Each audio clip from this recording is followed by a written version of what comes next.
For the vision is yet for an appointed time, but at the end it shall speak and not lie.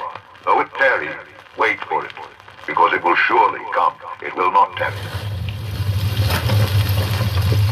The whole agenda is to create a one-world government where everybody has an RFID chip implanted in them.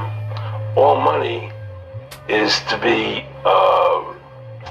in those special, right? There'll be no more cash. If your government decided to freeze your bank accounts today, do you think they might have some power over you tomorrow? What if I told you there were people planning to take complete control of your money, and therefore control of your life, your choices, and your future?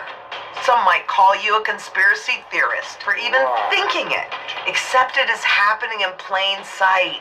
It's just being positioned as something that's good for you. And what if I told you the dominant countries of the world are leading you to believe they are in conflict, when they're actually working together for the sake of a one-world monetary system?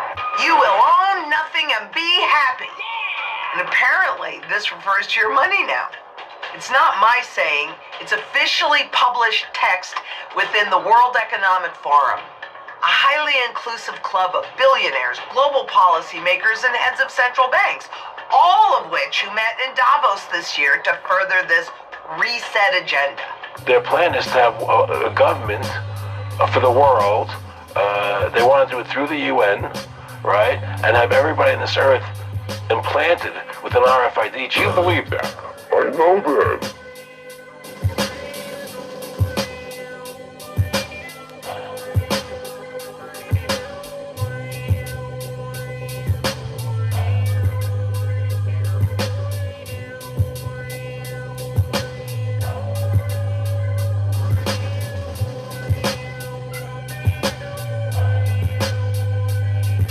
What happens if cash goes away? Well, if cash goes away, you are creating a financial system that can be controlled centrally, and in this environment it will be controlled centrally by a secret governance system that wants to harvest people. It wants to convert people from humans with human rights to resources like a barrel of oil that can be harvested.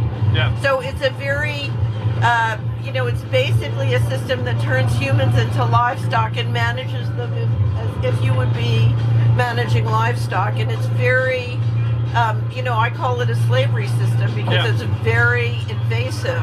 Now we're talking about digital technology that they can put in our bodies and use to read our minds and do all sorts of very creepy things. It's a very anti-life vision. Well, it's really going on in Europe at the moment. How's the situation everywhere? What is the value proposition of a digital currency? And if it's got one, then that's great. I mean, for sure, there's an underlying technology there, which offers a lot. The technology is being used in lots of great applications now.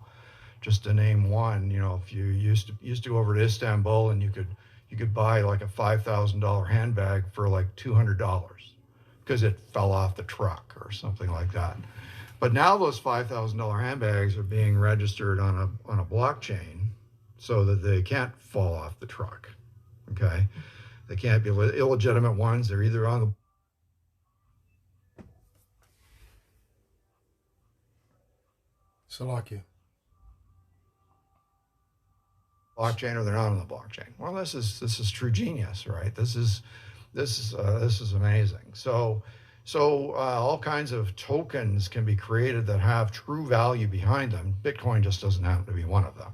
Okay, it has no value proposition unless you're in the underworld where it's a currency which is in use. And if you want to do that, fine. We'll find a way to blow it up someday, and then you'll be in a problem. But anyway, we will though have digital currencies issued by central banks if people want them. I mean, have you got any cash on you? No cash at all. Literally none. Literally none. So you're a candidate. You're going to want to have something, your phone or some sort of a smart card, or like in Sweden, a little fish embedded in your wrist that allows you to tap and go.